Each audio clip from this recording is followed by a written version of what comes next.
कहानी की शुरुआत होती है पेरिस में, जहां हम जेम्स री नाम के एक आदमी को देखते हैं जो अमेरिकन एम्बेसडर बेनिंगटन का पर्सनल असिस्टेंट था। जब जेम्स बेनिंगटन को एम्बेसी ले जा रहा था तो उसने देखा कि आज उसकी फ्रेंच फॉरेन मिनिस्टर से मीटिंग है। साथ ही वो दोनों एक चेस की गेम भी खेल रहे थे। इसी गेम के बीच जेम्स को एक अर्जेंट कॉल आया जिसमें कुछ खुफिया कोड्स थे। तब ये खुलासा होता है कि जेम्स छुपकर CIA के एक खुफिया एजेंट के तौर पर काम कर रहा है। खैर, अब जेम्स जल्दी से बेनिंगटन को चेस में हराकर अपनी खुफिया जिम्मेदारियों को पूरा करने निकल पड़ा। कुछ ही देर में वो एक अंडरग्राउंड पार्किंग गैराज में पहुंचा, जहां उसने कुछ पलों के लिए अपनी बंदूक को देखा और सोचने लगा कि कभी तो इसे चलाने का मौका मिले। फिर उसने अपने मिशन के हिसाब से ही पास में खड़ी एक BMW कार की लाइसेंस प्लेट बदल दी और फिर थोड़ी दूर जाकर गाड़ी पर नजर रखने के लिए छुप गया। कुछ ही देर में 3 आदमी उस गाड़ी में बैठकर निकल गए और इसी के साथ जेम्स को दिया हुआ ये मिशन पूरा हो गया। बाद में जब जेम्स अपने घर वापस जा रहा था तो उसके हैंडलर ने उसे शाबाशी दी, लेकिन जेम्स का मन अब भी बेचैन था। उसने कहा कि मैं कुछ बढ़िया करना चाहता हूँ, मजेदार, ये छोटे मोटे काम देता रहता भाई मुझे। लेकिन उसके हैंडलर ने कहा कि अभी तुम बड़े चैलेंजेस के लिए तैयार नहीं हो। खैर, फिर उसे एक और काम दिया गया। उसे फॉरेन मिनिस्टर के साथ मीटिंग के दौरान उसके ऑफिस में एक चिप लगानी है। इस पर जेम्स ने पूछा कि चिप है कहाँ? तो हैंडलर ने कहा कि हमने पहले ही तुम्हारी जेब में डाल दी है। जेम्स ये देखकर हैरान हो गया कि ये कब हुआ। अब जेम्स उस चिप को गौर से देख ही रहा था कि अचानक किसी ने उसका दरवाजा खटखटाया। ये उसकी गर्लफ्रेंड कैरोलाइन थी, जिसने जेम्स को चूमते हुए उसके आज के दिन के बारे में पूछा। खैर, जेम्स का काम ही कुछ ऐसा है कि वो सच तो नहीं बता सकता, तो उसने बात घुमा दी। फिर अगले दिन जेम्स का काम काफी आसान हो गया, क्योंकि मीटिंग के दौरान उसे भी ऑफिस के अंदर बुला लिया गया। जब मीटिंग चल रही थी तो जेम्स ने चुपचाप अपनी च्युइंगम की मदद से चिप को टेबल पर चिपकाने की कोशिश की, मगर च्युइंगम टेबल से चिपकी ही नहीं। फिर उसे अगला मौका तब मिला जब मीटिंग खत्म होने के बाद सबने कमरा खाली कर दिया। मौका देखते ही जेम्स ने जल्दी से चिप को टेबल के नीचे स्टेपल कर दिया और वहाँ से निकल गया। लेकिन जैसे ही जेम्स अपने घर लौटा तो उसकी आंखें खुली की खुली रह गई। उसके कमरे का दरवाजा खुला हुआ था और खून की कुछ बूंदें टपकी हुई थी। उसने लड़ने के लिए एक झाड़ू उठा लिया और संभल कर अंदर कदम बढ़ाए। तभी उसकी नजर कैरोलाइन पर पड़ी, जो बालकनी में खड़ी हुई थी। कैरोलाइन ने हंसते हुए कहा कि जिसे तुम खून समझ रहे हो वो सॉस थी। मैंने आज तुम्हारा फेवरेट खाना बनाया है। ये सुनकर जेम्स ने चैन की सांस ली। कैरोलाइन ने कहा कि मेरे पास तुम्हारे लिए एक खास तोहफा है। मगर उसी पल अचानक से जेम्स को उसके हैंडलर का कॉल आ गया। उसने जेम्स के काम की तारीफ की और कहा कि अगले मिशन के लिए तुम्हें तुरंत एयरपोर्ट जाना होगा। हमारा एक दूसरा एजेंट है चार्ली, उसे इस वक्त एक ड्राइवर की बहुत सख्त जरूरत है और अगर तूने ये पूरा कर लिया तो प्रमोशन भी मिल सकता है। ये बात सुनते ही जेम्स नए जोश से भर गया। अब वो कैरोलाइन के तोहफे को खोलने के लिए मुड़ा। तोहफा खोलते ही उसे एक अंगूठी मिली, जो कभी कैरोलाइन के पिता की हुआ करती थी। अंगूठी पहनाकर उसने वादा लिया कि इसे कभी मत उतारना। उधर जैसे ही जेम्स एयरपोर्ट पहुंचा तो उसने देखा कि CIA एजेंट चार्ली बहुत गुस्से में था, क्योंकि कस्टम वाले उसे अपनी एनर्जी ड्रिंक्स लेकर जाने से रोक रहे थे। चार्ली चिल्लाते हुए कहने लगा कि वर्ल्ड वॉर के टाइम पे जर्मनी वालों ने कच्ची फाड़ दी थी तुम्हारी, हमने बचाया था तुम्हें, याद है कुछ एहसान फरामोश इंसानों। माहौल को बिगड़ता देख जेम्स ने बीच में आकर चार्ली को शांत करने की कोशिश की। अब समय थोड़ा कम था तो चार्ली ने शांत होकर कहा कि मुझे किसी भी कीमत पर एक खास चाइनीज रेस्टोरेंट तक पहुंचना है और अगर तुम ये काम पूरा नहीं कर सकते तो किसी काबिल आदमी को भेज दो। अब वहाँ से निकलने के लिए जेम्स ने चार्ली के बैग पर डिप्लोमेटिक स्टिकर चिपका दिया, जिसके बाद कस्टम वालों ने उन्हें जाने दिया। फिर गाड़ी में बैठकर जेम्स सोचने लगा कि चार्ली इन एनर्जी ड्रिंक्स की बॉटल्स के पीछे इतना क्यों पड़ा है, जबकि ये तो किसी भी सुपरमार्केट में बिल्कुल आसानी से मिल जाएंगी। तब चार्ली ने कहा कि इन कैंस के अंदर कोई ड्रिंक नहीं है, मेरी बंदूक के पुर्जे छुपे हुए हैं। और एयरपोर्ट पर यह सारा हंगामा सिर्फ ध्यान भटकाने वाली चाल थी, ताकि कोई ज्यादा शक करके खोल ना दे।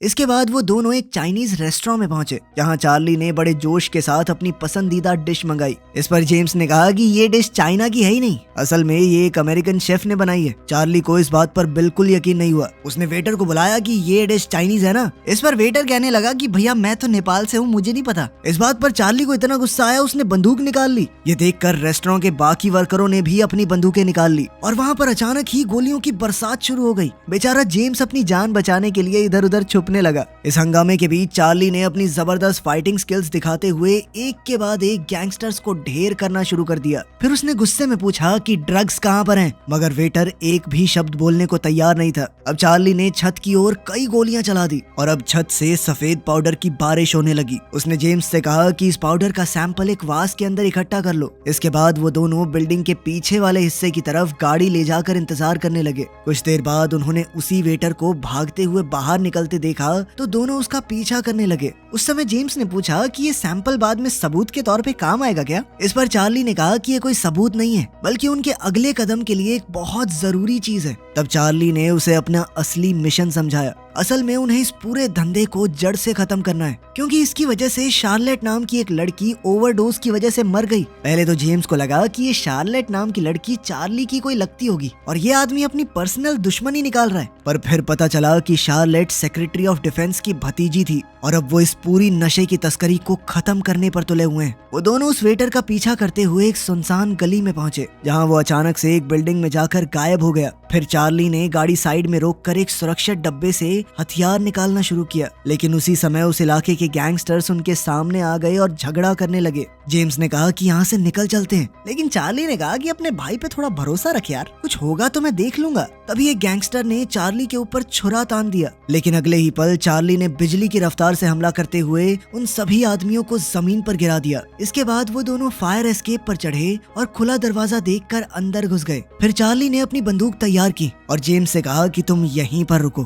कुछ ही देर में सीढ़ियों से लाशें गिरनी शुरू हो गई। ये मंजर देखकर जेम्स भी ऊपर की तरफ चढ़ने लगा, जहां उसे और भी ढेर हो चुके दुश्मन मिले और आखिरकार उसकी मुलाकात दोबारा चार्ली से हो गई। अब वो दोनों एक कमरे में पहुंचे जहां छोटे छोटे बच्चे लोगों के सामने नाच रहे थे। अब उन्होंने बिना हंगामा किए एक आदमी पर बंदूक तान दी और कहा कि अगर तूने ड्रग सप्लाई करने वाले का नाम नहीं बताया तो मैं CIA की पूरी फोर्स को यहाँ बुला लूंगा। उसी समय इस आदमी ने कागज पर एक नाम लिखकर उनके हवाले कर दिया, लेकिन जैसे ही उन्होंने बंदूक हटाई उस आदमी ने अपने सारे गुंडों को बुला लिया। इसी अफरा तफरी में जेम्स और चार्ली वहाँ से बचकर एक कमरे में छुप गए, जहाँ हर तरफ मैनिकिन्स खड़े थे। लेकिन यहाँ भी दुश्मनों की गोलीबारी शुरू हो गई तो उन्होंने पलटवार किया और फिर जल्दी से एक जगह पर छुप गए। वहाँ चार्ली जमीन पर बैठकर दुश्मनों का इंतजार करने लगा और उनके आते ही जबरदस्त निशाने से उन्हें मार गिराया। जैसे ही आखिरी गैंगस्टर उन तक पहुंचने वाला था और चार्ली की बंदूक की गोलियां भी खत्म हो गई, उसी पल जेम्स ने अपनी पिस्टल चार्ली को दी, जिससे चार्ली ने पल भर में खतरे को खत्म कर दिया।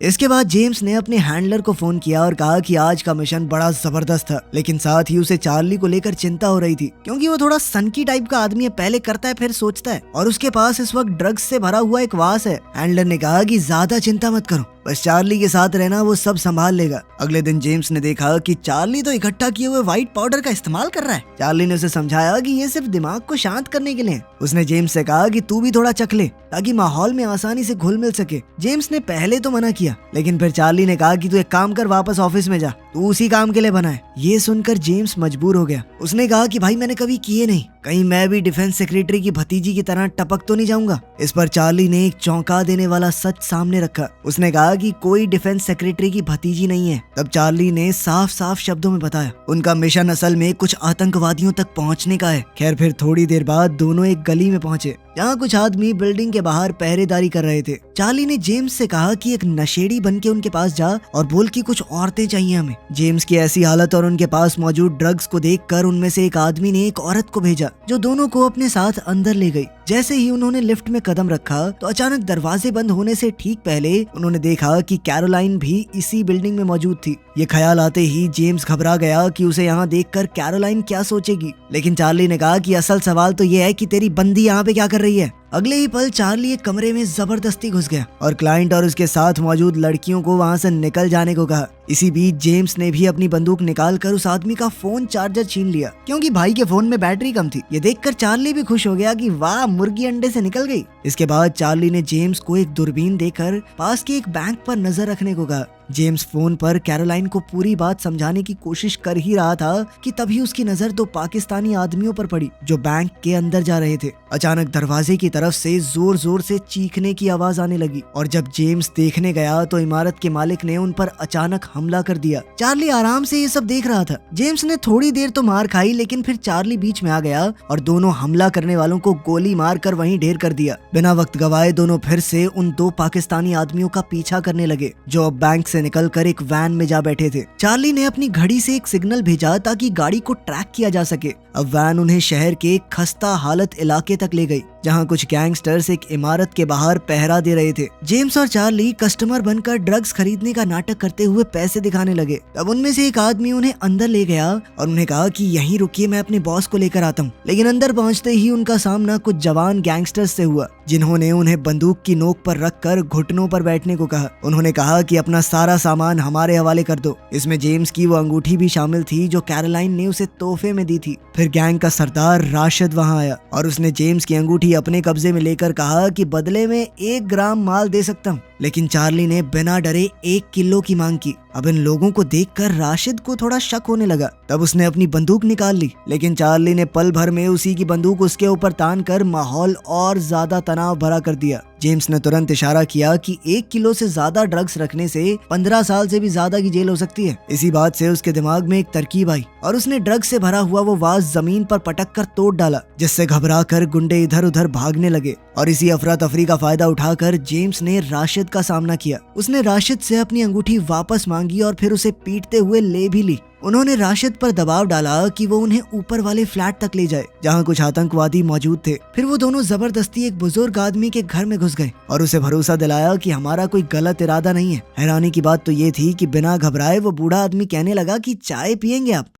उधर चार्ली ने एक खास कैमरे की मदद से नीचे के कमरे पर नजर डाली, जहां उसने देखा कि कुछ आदमी घबराहट में अपना सामान समेट रहे थे। तब चार्ली ने एक प्लान बनाया और खिड़की की तरफ उतरने की तैयारी की। फिर उसने जेम्स को एक ईयरपीस दिया और कहा कि नीचे जाओ और भागने की कोशिश अगर कोई भी करे तो मार देना। इसके बाद चार्ली खुद बिजली की तेजी से खिड़की तोड़कर अंदर घुसा और पल भर में 3 आदमियों को गिरा दिया। लेकिन अगले ही पल तेज गोलीबारी के चलते वो खुद जमीन पर गिर गया। जैसे ही जेम्स दरवाजे की तरफ बढ़कर अंदर घुसने वाला था, उतने में चार्ली को एहसास हुआ कि दरवाजे पर बम लगे हुए हैं। लेकिन आने वाले खतरे को नजरअंदाज करते हुए वो अंदर मौजूद आदमियों पर दबाव बनाते हुए आगे बढ़ने लगा और कुछ को तो मार गिराने में कामयाब भी रहा। लेकिन कुछ लोग जमीन के रास्ते भागने लगे, जिसे देखकर जेम्स तुरंत नीचे वाली मंजिल की तरफ दौड़ा। जब उसने उनमें से एक को पकड़ने की कोशिश की तो वो आदमी सरेंडर करने से पहले ही मारा गया। चार्ली ने जेम्स की इस कोशिश की तारीफ की, लेकिन जल्द ही उसे पता चला कि कुछ आदमी बचकर निकल गए थे और बाहर एक गाड़ी उन्हें लेने के लिए आ पहुंची थी। वो जानता था कि उनके पास गाड़ी तक पहुंचने का वक्त नहीं है, इसलिए चार्ली ने पास में मेज पर रखी एक विस्फोटक जैकेट तैयार की और जैसे ही भागते हुए आदमी गाड़ी के पास पहुंचे, उसने ऊपर से जैकेट गिरा दी, जिससे एक जबरदस्त धमाका हुआ और गाड़ी के साथ साथ सारे आतंकवादी भी उड़ गए। धमाके के बाद पुलिस के पहुंचने से पहले चार्ली ने पूरे अपार्टमेंट में बिखरे हुए सबूत इकट्ठा किए। उधर जेम्स ने शीशे में अपने खून से सने शरीर को देखा तो वो खुद को साफ करने लगा।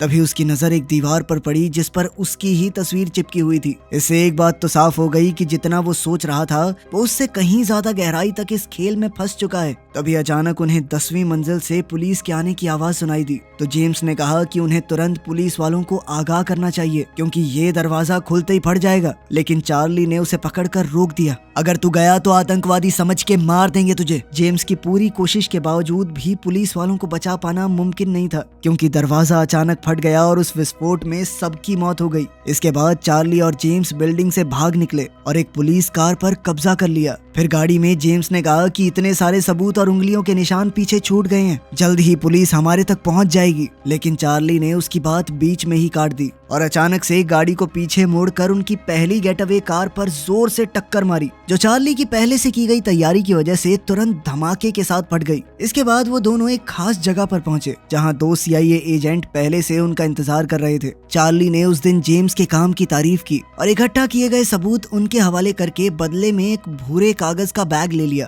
जेम्स को पहले तो लगा कि चार्ली उसे मिशन का कोई बहुत जरूरी हिस्सा सौंप रहा है, लेकिन जब उसने बैग खोला तो उसके अंदर 2 सैंडविचेस थे। जल्द ही जेम्स को कैरोलाइन का मैसेज मिला, जिसने उसे डिनर के लिए बुलाया था। इस पर जेम्स ने चार्ली को भी अपने साथ चलने को कहा, क्योंकि कैरोलाइन की दोस्त निकोल भी वहां पर आने वाली थी।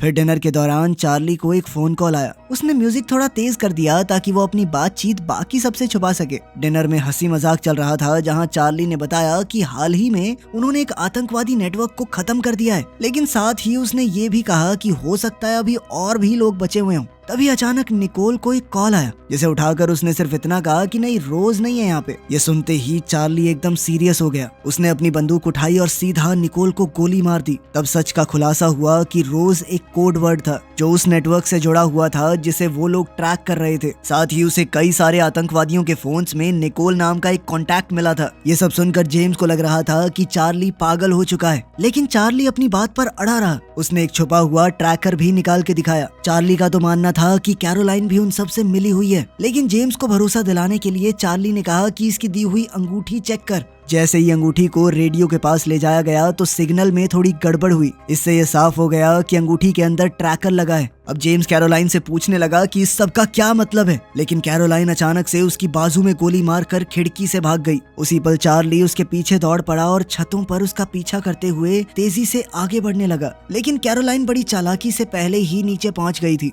जहां पर एक गाड़ी उसका इंतजार कर रही थी। चार्ली बस लाइसेंस प्लेट पर एक नजर डाल पाया और अगले ही पल कैरोलाइन रात के अंधेरों में गायब हो गई। बाद में जेम्स को कैरोलाइन का फोन आया, जिसमें उसने गोली मारने के लिए माफी मांगी, लेकिन इससे पहले कि वो और कुछ समझ पाता कैरोलाइन ने फोन काट दिया। वहीं दूसरी तरफ हम देखते हैं कि कैरोलाइन गाड़ी के पास रुककर सफेद कपड़ों में एक आदमी का इंतजार कर रही थी। इसी दौरान चार्ली ने जेम्स और उसकी बातचीत की रिकॉर्डिंग को ध्यान से सुना और हर छोटी आवाज को पहचानने की कोशिश की ताकि उसकी लोकेशन का पता लगाया जा सके। तभी अचानक जेम्स को बेनिंगटन का फोन आया। वो इस वक्त बहुत गुस्से में था क्योंकि जेम्स एयरपोर्ट पर अमेरिकन डेलीगेशन का स्वागत करने नहीं पहुंचा। उसी समय चार्ली का दिमाग ठनका। उसने कहा कि हो सकता है ये आतंकवादी यूएस डेलीगेशन के ऊपर ही हमला करने का प्लान बना रहे हो। जेम्स ने कहा कि पहले इस बारे में थोड़ा अच्छे से सोच लो, मगर चार्ली जल्दी से एक दूसरे CIA एजेंट के साथ तुरंत निकल पड़ा। उधर जेम्स को अभी भी ये समझ नहीं आ रहा था कि अगर इन आतंकवादियों का निशाना यूएस डेलीगेशन था तो फिर उन्होंने उसके घर में ट्रैकर क्यों लगा रखे थे। उसका मन बार बार कह रहा था कि कोई और ही बात है। उधर चार्ली और CIA एजेंट्स जैसे जैसे डेलीगेशन के करीब पहुंच रहे थे, तभी चार्ली की नजर उसी गाड़ी पर पड़ी जो कैरोलाइन को लेकर भागी थी। ड्राइवर ने उन्हें देखते ही गाड़ी दौड़ाना शुरू कर दिया और अब हाईवे पर चूहे बिल्ली का खेल शुरू हो गया। चार्ली उनके करीब नहीं पहुंच पा रहा था तो वो हथियार मांगने लगा, जिस पर एक एजेंट ने उसे ग्रेनेड लॉन्चर दिखाया। इधर जेम्स अपने घर के अंदर सुराग ढूंढ रहा था। तभी अचानक उसे एक स्केच मिला जिससे उसकी घबराहट और बढ़ गई। दूसरी तरफ चार्ली निशाना लगा ही रहा था कि तभी अचानक जेम्स का उसे एक कॉल आया। उसकी आवाज में कपकपी थी। उसने बताया कि कैरोलाइन गाड़ी में है ही नहीं, वो अमेरिकन डेलीगेशन से होने का नाटक करते हुए भेस बदल कर इस समिट में घुसने वाली है। मगर चार्ली ने दावा किया कि मुझे गाड़ी के अंदर कैरोलाइन दिख रही है। इस पर जेम्स ने उसे चेतावनी दी कि ये धोखा भी हो सकता है भाई। आखिरकार जब चार्ली गाड़ी के बहुत करीब आ गया तो उसे पता चला कि फ्रंट सीट पर तो सिर्फ एक पुतला बैठा है। ये सुनते ही जेम्स तुरंत समिट की तरफ निकल गया। आतंकी खतरे को टालने के इरादे से चार्ली ने अमेरिकन काफिले का रूट बदलवाने की भी कोशिश की, लेकिन उसकी चेतावनी किसी ने नहीं सुनी। वहीं उसे आतंकवादियों की गाड़ी पर क्लियर शॉट भी नहीं मिल रहा था। इसीलिए उसने एजेंट को ऊपर बने फ्लाईओवर की तरफ गाड़ी तेजी से भगाने को कहा। इसी बीच गाड़ी का ड्राइवर अपने व्हीकल के अंदर एक्सप्लोजिव्स तैयार कर रहा था और अब वो पूरी रफ्तार से उस यूएस काफिले की तरफ बढ़ रहा था। लेकिन चार्ली बिल्कुल सही मौके पर ब्रिज पर पहुंच गया और एकदम शांत दिमाग से अपना निशाना सेट किया। उसका रॉकेट बिल्कुल सही जगह पर लगा और गाड़ी ब्लास्ट हो गई और अमेरिकी काफिला बिल्कुल सुरक्षित निकल गया। उसी वक्त दुनिया भर से आए हुए लोग समिट के लिए इकट्ठा हो रहे थे। जेम्स भी वहां पहुंच गया और उसे तुरंत चार्ली का कॉल आया। चार्ली ने उसे होशियार रहने को कहा और बताया कि हो सकता है कि कैरोलाइन ने बॉम्ब जैकेट पहन रखी हो। इस खौफनाक खबर के बावजूद जेम्स ने अपने मन में ये उम्मीद जिंदा रखी कि वो कैरोलाइन को समझा बुझा कर उसके इरादों को रोक सकता है। लेकिन जल्दी ही उसे पता चला कि उसका डिप्लोमेटिक पास तो पहले ही इस्तेमाल किया जा चुका है। उसने समझाने की कोशिश की कि मेरे कार्ड से कोई बहरूपिया अंदर घुस गया है, लेकिन फिर भी सिक्योरिटी वाले उसे बाहर ले जाने लगे। तभी बेनिंगटन बीच में आया और कहा कि इसे अंदर जाने दो, ये मेरे साथ है। अब जैसे ही जेम्स आगे बढ़ने की सोच रहा था तो उसकी गन मेटल डिटेक्टर में पकड़ी गई और गार्ड्स ने उसे फिर से दबोच लिया। हालात हाथ से निकलते देखकर जेम्स ने बेनिंगटन से कहा कि इस समिट को जल्द से जल्द बंद कर दो। उसने बताया कि हमारे बीच में किसी ने बम पहना हुआ है, लेकिन बेनिंगटन को अपनी सिक्योरिटी पर बहुत भरोसा था। उसने कहा तू बंदूक लेके घुस नहीं पाया, कोई बम लेके घुस गया है। आखिर में मायूस होकर जेम्स ने कहा कि ये बॉम्बर कोई और नहीं बल्कि मेरी मंगेतर है। जेम्स ने बेनिंगटन से कहा कि प्लीज मेरा भरोसा करो। इतना सुनने के बाद बेनिंगटन ने जेम्स की बंदूक लेकर उसे बिल्डिंग में जाने की इजाजत दे दी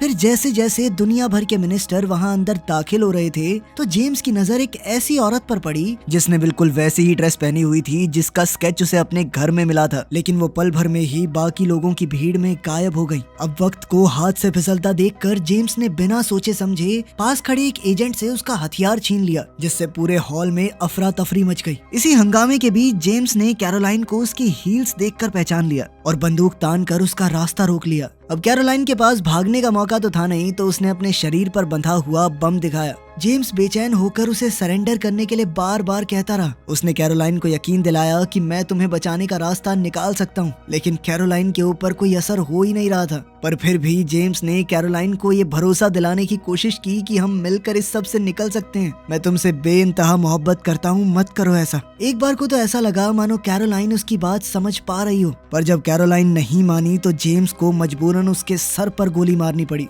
जेम्स ने वहाँ मौजूद बाकी सबको तो बचा लिया था, लेकिन उसके दिल के हजारों टुकड़े हो चुके थे। वो सच में कैरोलाइन से बहुत प्यार करता था, लेकिन अपने देश के लिए उसने प्यार को कुर्बान कर दिया। वीडियो पसंद आई तो लाइक कर देना, चैनल को सब्सक्राइब कर लेना। मिलते हैं अगली वीडियो में।